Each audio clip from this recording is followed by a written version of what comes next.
Before I start today's video, I just have to say a big thank you to today's sponsor, Hunter Killer.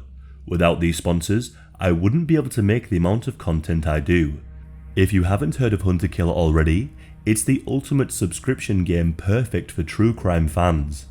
With each box, you'll get sent clues, evidence, and documents that you'll need to use to hunt the killer and solve the case. Hunter Killer is genuinely an amazing concept, and I'm very happy to be able to work with them, and I can't recommend them enough. The best way to describe it is it's like an escape room that you can do from the comfort of your own home. Just get some friends over, pour yourself some red rum, and dig in.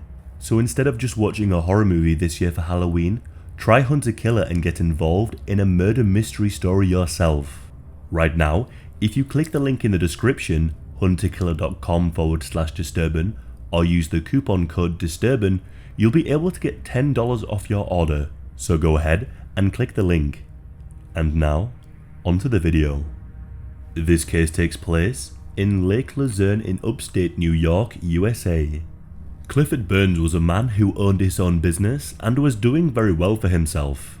By all accounts, he was a very successful person. At some time during the early 90s, he was driving through a Dunkin' Donuts when he met a woman named Patricia. Patricia was working at the shop. When Clifford came by, the two would speak, and they seemed to get along well.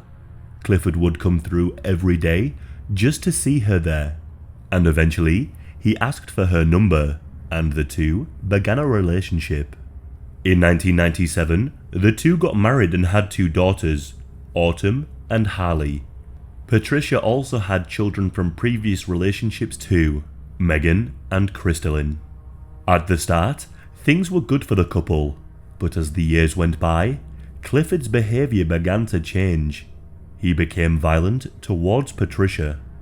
Clifford had grown up watching this kind of behaviour from his father towards his mother. In 1984, his father kidnapped his mother and had a standoff with the police before ending his life.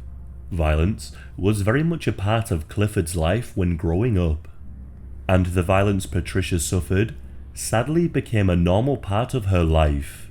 She continued to give Clifford numerous chances. And then, something truly tragic happened in 2011.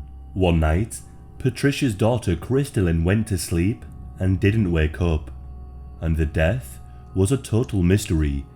There was nothing in her system that could have explained what happened. She passed away at only 15 years old. After this tragedy, Patricia told Clifford that she wanted a divorce. She was no longer willing to put up with his despicable behaviour. She found herself an apartment at Lake Luzerne and moved out. Harley decided not to go with her mother and chose to stay with her father instead. Even though Clifford raised his hands to Patricia, he had never once attacked his daughters, so she believed she would be safe. And now she was just living with her father, Harley quickly realised that without her mother around, she now became the target. After a few months of living with her father, she too became tired of his anger and outbursts. And so, she decided to move back in with her mother and younger sister Autumn. Patricia also got a restraining order against Clifford. After not seeing her father for months in December of 2013, Autumn wanted to reach out to him, so she sent a message to Clifford saying, "I just wanted to tell you I love you and Merry Christmas." Clifford replied, but it was a rather peculiar reply. He said, "I have a special gift coming soon, something for everyone to talk about, and it will be hand-delivered on foot, not by car. A very special gift I hope all your friends are there to see, especially Harley." Autumn showed this message to her mother and sisters. Concerned, Megan made a remark. She said, "Is he going to come up here and kill us?" To which Patricia replied, "No, Megan, he's mean, he's evil, but he's not that evil." On Christmas Eve in 2013, 42-year-old Patricia was at home making dinner for herself and her daughters. At this moment in time, Megan was 22 Hallie was 16 and Autumn was 14. Megan and Autumn were home with their mother, but Hallie had popped out to see some friends. All of a sudden, there was a knock at the door. When they answered, a man dressed in full camo and a mask forced his way inside the house. The man made a beeline towards Patricia. He pushed her against the wall and began attacking her. Megan immediately jumped to action and selflessly tried to defend her mother by any way she could. She punched and kicked the man. In the desperation of trying to pull the man away from her mother, she pulled his mask off. Megan was then faced with the horrifying realization: the masked man was Clifford. But Clifford was in a blind rage.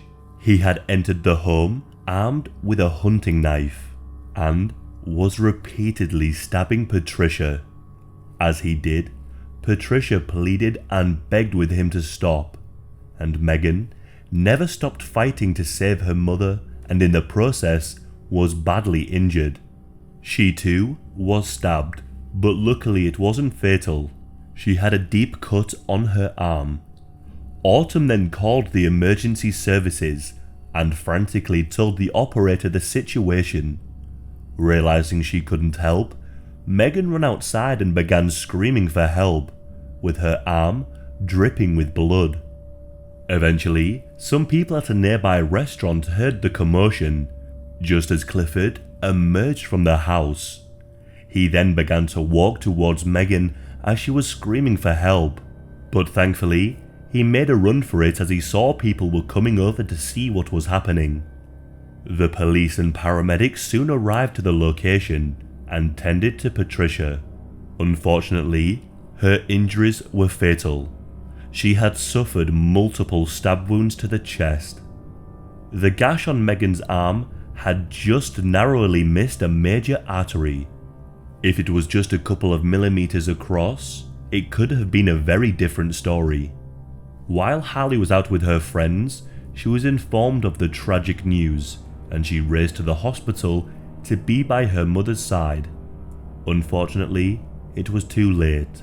Patricia passed away shortly before reaching the hospital. Meanwhile, Clifford had gotten into his car and the police were in pursuit. The chase wouldn't last for too long. He was actually driving towards the police station. He parked up and walked inside. Clifford was brought in and interviewed by the investigators, and he gave his reasons as to why he did what he did. He said, "I love that woman, and I love my kids with all my heart. She took everything from me." Clifford explained that he was spending $250 a week on child support and wasn't allowed to see his kids. He claimed that Patricia was using the system against him, and that made him very angry. The day he went over to the house, he said he had received some information that there was a warrant out for his arrest for missing 2 child support payments. Clifford said that he had no intention of ending Patricia's life that day, and that he couldn't remember anything once he got inside the apartment. He said he had blacked out and that the devil had taken over his body. Despite this claim, the police actually found evidence to the contrary. They found several signs of premeditation. A note at Clifford's home was found. The note detailed that he wanted his children to receive his assets. And of course, there was the strange text message he had sent to his daughter just a few days before. In hindsight, it's obvious that the text was a cryptic message, revealing that he did indeed have something sinister planned. I would recommend you all to watch the interrogation video. It's certainly a strange and interesting one. Clifford was charged with second-degree murder, and during the trial, his daughters asked him why he did what he did. Clifford kept his head down and sobbed. He never gave them an answer. What I find most terrifying about this case is that Patricia seemingly did what she was supposed to do in a situation like this. She got the courage to leave and found somewhere else to live with her children. Clifford was sentenced to 23 years to life in prison. He was also barred from having any contact with his daughters until 2045, unless they choose to contact him. He is now at the Clinton Correctional Facility in Denamora, New York. He will be eligible for parole in 2036. The sisters have stated that they are unsure whether they are ready to face him to seek some answers, but they have said one day they may wish to contact him just for some closure.